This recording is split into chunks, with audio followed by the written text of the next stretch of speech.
Welcome to Luca is a Billionaire, where the only thing I invest in is your answers. In this video, I will show how to program Nissan Frontier key updated. Start by sitting in the driver's seat with all doors closed and the ignition off, and have both the new key and a working key ready. Turn the ignition to on then OFF 3 times, ending in OFF, within 10 seconds to enter programming mode. When the locks cycle, press the new key's lock or unlock button to program it, then turn ignition to on to exit. Make sure you have the original working key and the replacement key before starting. Check that the vehicle battery is healthy and all doors are closed during programming. If your Frontier has an immobilizer, programming must be done with the correct key types. Gather any manuals and have a pen and phone nearby for notes and timer use.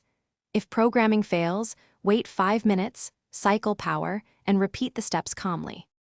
If you're finding this video helpful, please subscribe and like to support the channel.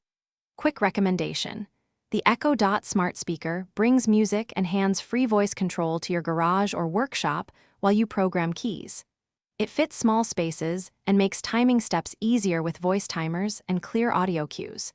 Check the description for the link and other deals, and now let's get back to the video.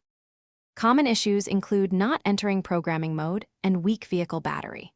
If locks do not cycle, repeat the ignition on /OFF sequence slowly and ensure doors remain closed. Try using the working key first to confirm the vehicle accepts programming, then try the new key.